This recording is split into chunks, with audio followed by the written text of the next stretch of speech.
అందరికీ నమస్కారం। ఈరోజు నేను కాకినాడ పార్లమెంట్ సభ్యునిగా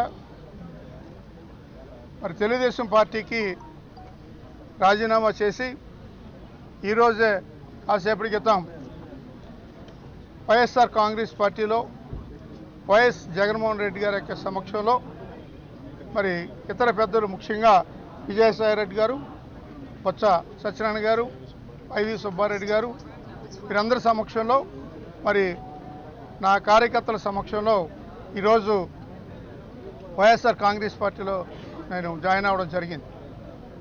ప్రధానంగా ఈరోజు ఎన్నికలు వస్తున్నటువంటి సందర్భంలో సహజంగా ఎన్నికల్లో పోటీ చేసేటువంటి అభ్యర్థులు వారి యొక్క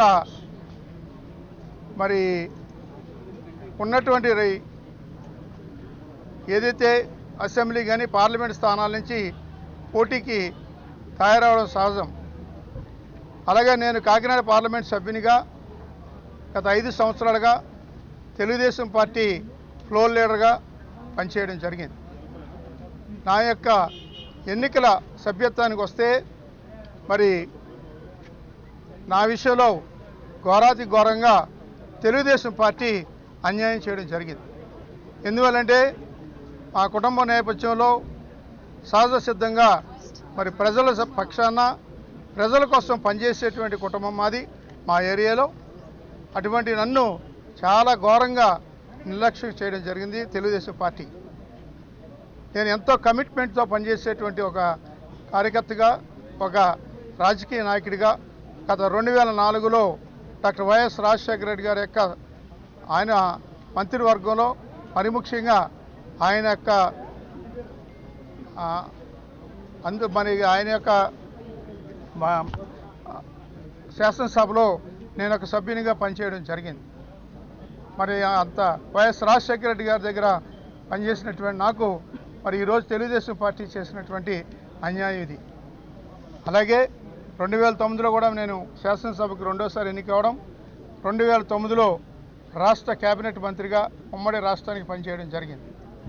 మరి ఈరోజు ఆంధ్రప్రదేశ్కి తీవ్రమైనటువంటి అన్యాయం చేయడం జరిగింది కాంగ్రెస్ పార్టీ। దాని పరంగానే ఈరోజు రాష్ట్రం 2 ముక్కలు అయిపోవడం జరిగింది। ఈ నేపథ్యంలో నేను అప్పట్లో కాంగ్రెస్ పార్టీకి రాజీనామా చేసి తెలుగుదేశం పార్టీలోకి మరి రావడం జరిగింది। అటువంటి నన్ను ఈరోజు తెలుగుదేశం పార్టీ చాలా నిర్లక్ష్యం వహించడం జరిగింది। మరి మేము ముఖ్యమంత్రి గారిని కలిసాం, మరి నా సతీమణి వాణి నా కుమారుడు కలిసి మరి నేను పార్లమెంట్ సభ్యునిగా పనిచేయడం జరుగుతుంది।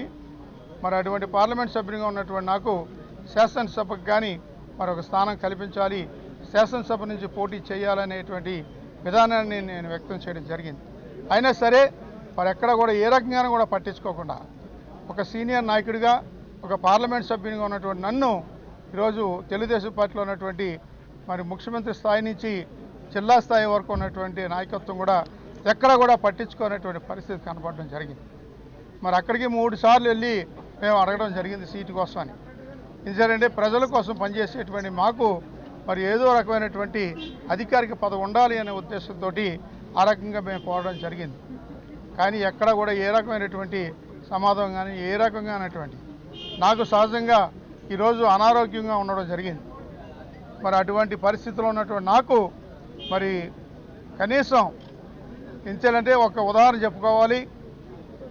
ఈరోజు నాకు తెలుగుదేశం పార్టీలో మొన్న పార్లమెంటు సమావేశాల్లో కూడా మరి చాలా గట్టిగా మరి పోరాటం చేశాం మన ఆంధ్రప్రదేశ్ సంబంధించినటువంటి ప్రత్యేక హోదా గురించి। కానీ ఇన్ని రకాలుగా నాకు చేసినటువంటి నాకు ఏ రకంగానే కూడా ఉపయోగపడినటువంటి పరిస్థితి ఈరోజు తెలుగుదేశం పార్టీలో కనిపించడం జరిగింది। ఈరోజు ఇంత అనారోగ్యంగా మరి మేము తిరుగుతున్నా సరే ఎక్కడ కూడా పట్టించుకోకుండా, ఎక్కడ కూడా ఏ రకంగా కూడా గౌరవం ఇవ్వకుండా వదిలేసినటువంటి పరిస్థితి। ఒక ఉదాహరణ చెప్తా ఉన్నాను, ఒక రాజకీయ నాయకుడికి ఎవరికైనా సరే ఒక అనారోగ్యం పాలవుతే ఒక పార్టీ పరంగా వారు ముందుకొచ్చి కాపాడవలసినటువంటి బాధ్యత కూడా ఉంది।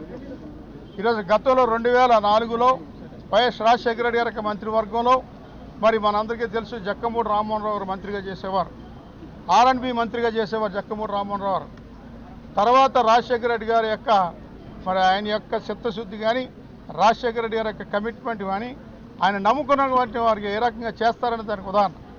ఆర్ఎండ్బిగా చేసినటువంటి జక్కంపూడి రామ్మోహన్ రావు గారిని ఆయన ఆ పని చేయలేకపోతూ ఉన్నారు, అనారోగ్యం పాలవుతూ ఉన్నాడు అన్న ఉద్దేశంతో ఎక్సైజ్ శాఖ మంత్రిగా ఇవ్వడం జరిగింది.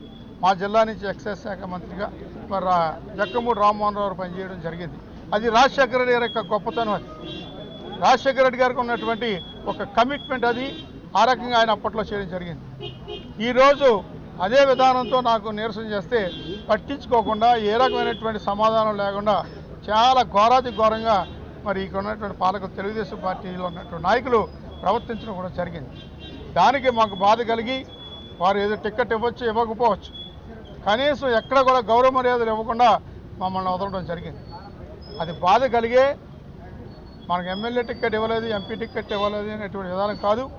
అది వారు చూపించినటువంటి ఆ యొక్క చిన్నతనానికి మాకు బాధ కలిగి జిల్లా నాయకులు కానీ రాష్ట్ర నాయకులు కానీ ఏ ఒక్కరు కూడా మమ్మల్ని గౌరవించినటువంటి పరిస్థితి కనపడకే ఈరోజు మా కుటుంబ సభ్యుల యొక్క సమక్షంలో మరి తెలుగుదేశం పార్టీకి రాజీనామా చేసి కాంగ్రెస్ పార్టీలో చేరాలని నిర్ణయం తీసుకుని ఈరోజు జాయిన్ అవ్వడం జరిగింది.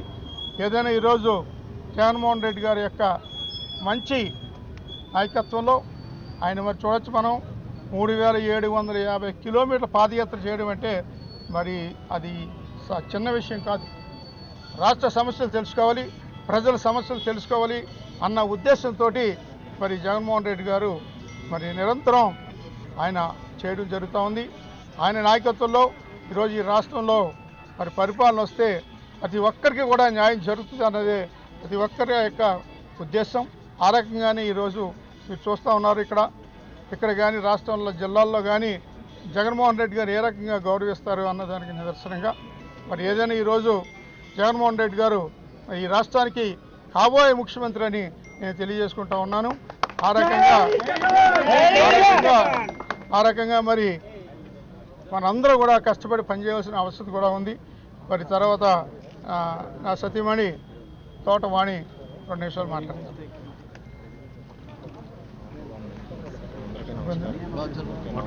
అందరికీ నమస్కారం అండి. నేను ఈరోజు వైఎస్ఆర్ కాంగ్రెస్ పార్టీలో పెద్దలు విజయసాయి రెడ్డి గారు, ద్వారపూడి చంద్రశేఖర్ రెడ్డి గారు, బొత్స సత్యనారాయణ గారు వాళ్ళ సారథ్యంలోనే మేము వైఎస్ఆర్ కాంగ్రెస్ పార్టీలో జాయిన్ అవ్వడం జరిగింది. జగన్ గారి సమక్షంలో జాయిన్ అవ్వడం జరిగిందండి. ఇది ఎంతో శుభసూచకంగా నాకు అనిపిస్తుంది. ఆయన జగన్ గారు కూడా నా భర్త ఆరోగ్య విషయంలో ఎంతో భరోసా ఇచ్చారు. నీవేం భయపడకమ్మా, మేము చూసుకుంటాం, ఆయన ఆరోగ్యం అంతా మేము చూసుకుంటాం, నువ్వేమీ భయపడొద్దని చెప్పారు. నేను 3 సార్లు చంద్రబాబు నాయుడు గారి దగ్గరికి తిరిగానండి. ఆయన నుంచి ఎటువంటి రెస్పాన్స్ కూడా లేదు. అక్కర్లేదండి, అంటే పదవుల గురించి అని కాదు నేను అనేది, కనీసం ఫోన్ చేసి జిల్లాలో ఉన్న నాయకులు కానీ రాష్ట్రంలో ఉన్న నాయకులు కానీ అమ్మ ఎలాగుంది, నర్సింగ్ గారు ఎలాగున్నారు, హాస్పిటల్లో జాయిన్ అయ్యారట, ఐసీలో ఉన్నారట అని కనీసం ఒక్క మనిషి కూడా కనీసం ఫోన్ చేసిన పాపాన్ని పోలేదండి.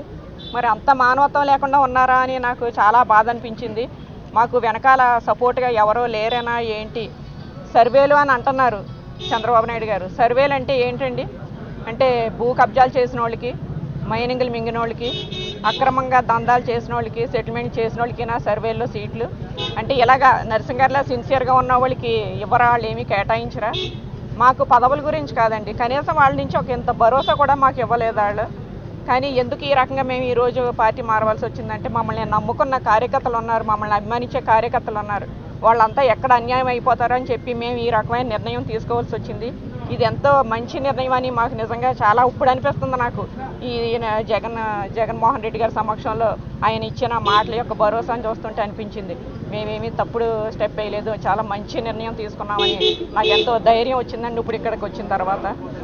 బొత్స సత్యనారాయణ గారు నిజంగా ఆయన నాకు తండ్రి తర్వాత తండ్రిలాగా ఆయన మా వెనకాల ఉండి ఆయన నడిపించారు. అమ్మ మేమున్నాం, ఆయన సైకలాజికల్గా ఫీల్ అవుతున్నారు నర్సింగ్ గారు, ఎవరో లేరు అని ఆయనలో ఎక్కువ ఆ ఫీలింగ్ ఎక్కువ ఉంది. ఏం భయపడవద్దు, ఇక్కడికి రండి, మేమందరం ఉన్నాం, మేము చూసుకుంటాం, మీకు ఏ భయం వద్దు, మీ భర్తని జాగ్రత్తగా చూసుకునే బాధ్యత మాది ఆయన ఎంతో నమ్మకం మాకు కలిగించారు. కనీసం ఇన్నాళ్ళు 5 ఏళ్ళు ఆయన కష్టపడి ఆరోగ్యాన్ని కూడా లెక్క చేయకుండా పార్లమెంట్లో అంత కష్టపడినా ఒక్క ఎంపీ కానీ ఎమ్మెల్యేలు కానీ మంత్రులు కానీ పెద్దలు కానీ ఎవరు కూడా ఫోన్ కాల్ లేదండి. ఏంటి ఎలాగుందమ్మా నర్సింగ్ గారికి ఎలాగుందా అని ఫోన్ కాల్ లేదు. కేవలం మమ్మల్ని దొక్కాలనే ప్రయత్నం మాత్రం బాగా జరిగిందండి 5 ఏళ్ల నుంచి కూడా. ఎక్కడ నర్సింగ్ గారు హైలైట్ అయిపోతారేమో అని చెప్పి జిల్లాలో ఉన్న కొంతమంది నాయకులు కుట్రపూరితంగా ఆయన మీద దుష్ప్రచారం చేసి ఏదేదో ఉన్నది ఆయనకి అనారోగ్యం ఏదేదో అని చెప్పేసేసి అంతా క్రియేట్ చేసేసి కావాలని అంతా ఒక పకడ్బందీగా చేసినట్టు ప్లాన్గా చేసినట్టు స్పష్టంగా తెలియజేస్తున్నాను, మీకు తెలియజేసుకుంటున్నానండి. నేను నాకు ఎంతో సంతోషంగా ఉందండి. ఇంత మంచిగా ఇలా జాయిన్ అవ్వడం, జగన్ గారి సమక్షంలో జాయిన్ అవ్వడం, మంచి ఫ్యూచర్ మాకు వచ్చింది అని ఆయన భరోసా ఇవ్వడం నాకు చాలా సంతోషంగా ఉంది. థ్యాంక్ యూ అండి. Thank you. మీకు పెద్దలందరికీ థ్యాంక్స్ చెప్పుకుంటున్నాను.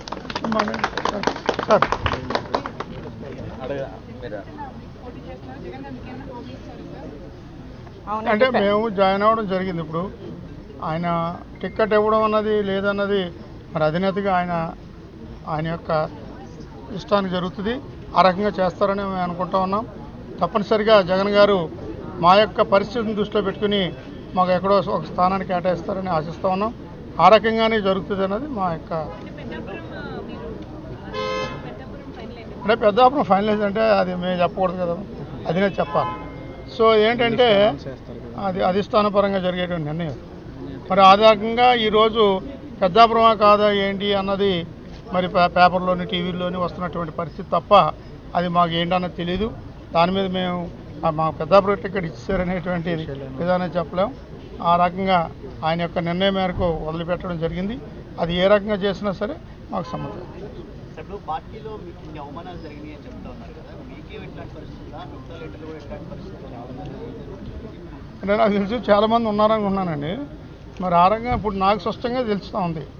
ఈరోజు ఆ రకంగా అన్యాయం చేసింది ఈ పార్టీ, తెలుగుదేశం పార్టీ ఆ రకంగా చేసింది అన్నది స్పష్టంగా మాకు తెలిసిన తర్వాత ఈరోజు ఈ నిర్ణయం తీసుకోవడం జరిగింది.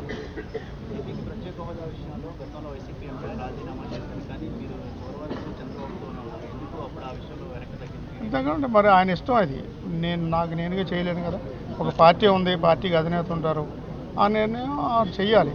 కానీ గతంలో చేయలేదు, అది చేయగలం అలా ఉండిపోయిన విషయం.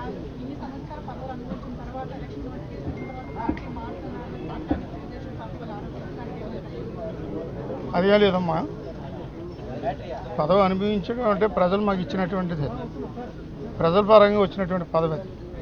మేము ఆ రకంగా వచ్చినటువంటి ఆ పదవి ద్వారా మేము న్యాయం చేసాం. పదవికి ప్రజలు ఇచ్చినటువంటి అవకాశాన్ని ఎక్కడ కూడా సద్వినియోగం చేయకుండా పరిపాలించడం జరిగింది. ఆ రకంగా వెళ్ళాం. ఎన్నికలు సహజంగా వచ్చినప్పుడు ఇక్కడే కాదు దేశవ్యాప్తంగా కూడా మరి అక్కడ అసహజసిద్ధంగా ఉండేటువంటి మార్పులు చేర్పుల్లో భాగంగా కొన్ని జరుగుతూ ఉంటాయి. అందులో భాగంగానే ఇది జరిగింది. మేము కూడా ఏదో ఇప్పుడో ముందు వచ్చేసి రాజీనామా చేసి పార్టీలో జాయిన్ అయిపోలేదు. ఎన్నికల షెడ్యూల్ వచ్చే వరకు కూడా వేచి చూసాం, ఆ గౌరవం ఇచ్చాం. ఆ గౌరవాన్ని కూడా వారు నిలబెట్టుకోలేకపోవడం వల్లే ఈరోజు మేము రాజీనామా చేయడం జరిగింది.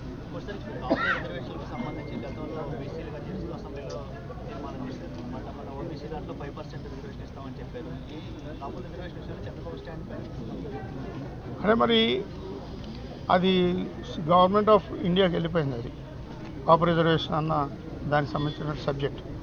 అక్కడ మరి నరేంద్ర మోడీ గారు 10% ఈబీసీ పరంగా ఇవ్వడం జరిగింది. దాంట్లో ఉన్నటువంటి హక్కు పరంగా 5% అడగడం జరుగుతూ ఉంది. అది ఎంత మేరకు అమలు జరుగుతుంది లేదు అన్నది అది దేవుడికే తెలియాలి. కానీ మరి ఈ ప్రభుత్వం కాపుల సిద్ధశుద్ధితో చేయవలసినటువంటి అవసరం కూడా ఉంది. ఆ 5% అన్నది కూడా రిజర్వేషన్స్ ఏదైతే పోరాటం చేస్తూ ఉన్నారో దాన్ని కూడా అమలు చేయవలసినటువంటి బాధ్యత కూడా ఉంది. అలాగే ఈరోజు కాపు రిజర్వేషన్ సంబంధించి కానీ కాపులకు సంబంధించిన విషయంలో కూడా జగన్మోహన్ రెడ్డి గారు కూడా కట్టుబడి ఉన్నట్టుగా చెప్పడం కూడా జరుగుతూ ఉంది. ఈ ప్రతిపక్షంలో ఉన్నారు కాబట్టి దాని మీద మరి చేయలేని పరిస్థితి. ఈరోజు అధికారంలోకి వచ్చిన వెంటనే కాపులకు సంబంధించినటువంటి ఆ సమస్యని త్వరలోనే పరిష్కరిస్తామని కూడా ఆయన గట్టిగా చెప్పడం జరుగుతుంది.